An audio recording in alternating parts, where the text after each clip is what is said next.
Well,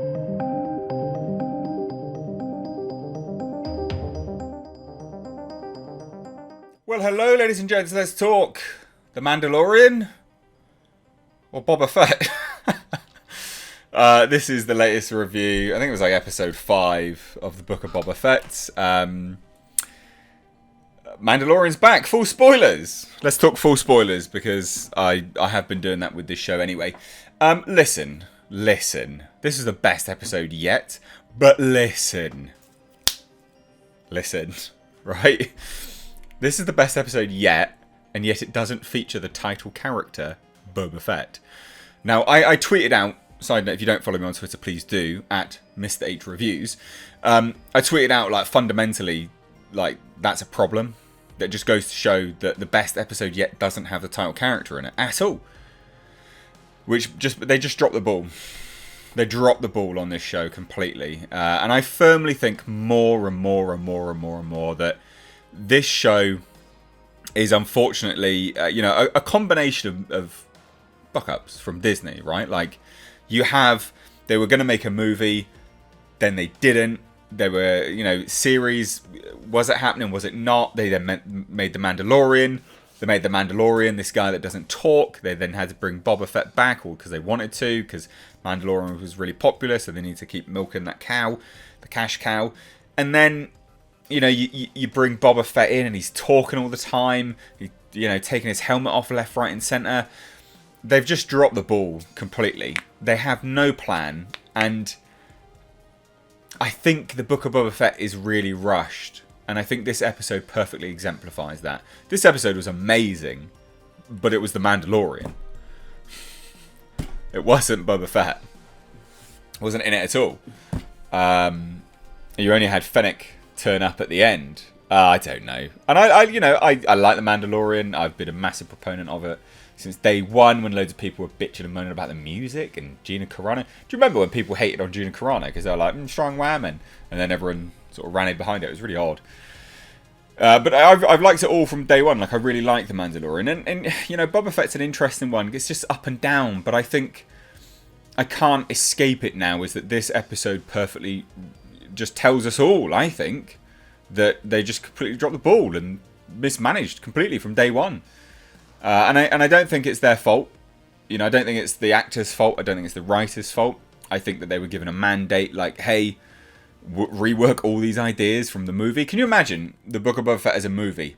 They would have explored him coming out, rise into power, and then taken over Tatooine. As a movie, first, second, and third act, no flashbacks, no current day, just as he goes along. I think that's basically what we're seeing. But put into a series format with flashbacks, and it just doesn't work. But this episode was great. So, what happened in this episode? Well, we open with Mando claiming a bounty, and he has the Darksaber, which was great, awesome. He's on some sort of halo ring looking thing, planet construction thing. It was really cool. Like, it really worked. It was good as well. Like, nice throwbacks. The music was cool. He says, I can bring you in, warm, or I can bring you in cold. Really cool. Loads of people surrounded him. He pulled the Darksaber out. He wounded himself, which makes sense because he's not a sword fighter. Like, he's Mandalorian. He's pew pew pew, laser beams, all that stuff. So I think that was a great opener. And then he obviously went down. Basically, he was getting information. He was trying to find the rest of the Mandalorians that he was a part of. And that was great. There's only 2 of them left, 3 counting him. One of them's Vizsla, who obviously, that's a throwback to the Darksaber. The person who created the Darksaber was a Vizsla. I can't remember the pronunciation exactly, but it's basically that. And the other Mando remaining is the blacksmith, right? The woman blacksmith. And anyway, Vizsla challenges Mando to a duel. Basically says, I want that Darksaber. He loses. But then an interesting thing happens. And I don't understand why. It seemed a bit out of place. I don't really get why. But basically, the blacksmith woman goes, have you taken your helmet off, Vizsla? No, this is the way. Have you, Din Djarin? And he's just like, saying nothing. And then she's like, right, well, you leave now. You need to leave. Like, one, came out of nowhere. But secondly, all right, fine. I mean, you've only got 2 other people. But no worries, I guess. You'll be all right. But it was really cool because prior to that, he had that Beskar steel spear that was given to him. And he was like, make it for a foundling. He said, remanufacture it into armor for a foundling. And the blacksmith's like, who? And he's like, for Grogu. Yeah, you fucking, yes! Yes! Do it for Grogu. Yeah, man. Yes. Basically, he's on the hunt for Grogu again. Which basically sounds like Mando Season 3, dependent if we're rumoured to see Grogu in this show, right? In Boba Fett. So maybe in Mando Season 3 they're rekindled again. I don't know. But it was so like nice, you know? And he's like, the blacksmith was like, you can't do that. The Jedi way is for them to relinquish all personal connections. And he's like, yeah, but that's not our way. And I'm like, you've got her on a technicality there, mate. That's really good. So I like that. I thought that was really cool. And then basically he then goes to Tatooine, Mos Eisley, I think it was. I think it was Mos Eisley. I don't think it was Mos... I can't remember the other one. I want to say Mos Vespa, but that's definitely not it. I'm thinking of those stupid Vespa bikes. Anyway, he goes there. We have our friend who's in that port. Then the curly-haired one gives him a ship. It's the Naboo starfighter, fighter pilot ship, which is really cool, like N1 something. That was cool to have a throwback to that. Even that was still kind of cool. I know the prequel sucked, but it's still kind of cool to have that throwback. Nice to reference Naboo. We don't talk about Naboo ever.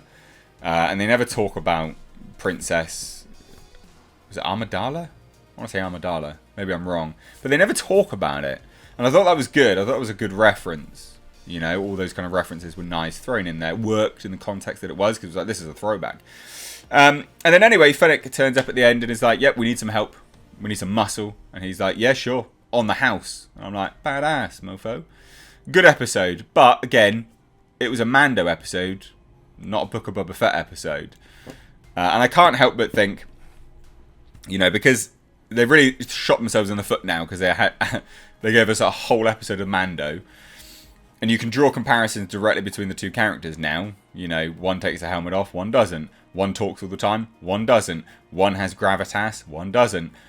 One actually, like, in that opening fight, he's hacking people in half. You actually see him cut these aliens in half. We haven't seen Boba Fett do jack shit. He's done nothing. And so I think they've definitely shot themselves in the foot. But there you go. I thought it was great. And it does look like moving forwards, Mando Season 3 will be him returning to Mandalore and going into the mines. The sort of underground mines where there's apparently like a fountain or some shit like that, where he's going to redeem himself and be part of the Creed again. That's basically revealed in this episode. I liked it. What did you guys think? But again, it firmly reveals itself to be subpar because Mando was the best part of it. What do you guys think? Let me know down below. If you're new here, do it. Subscribe. Thank you so much for watching. Take care.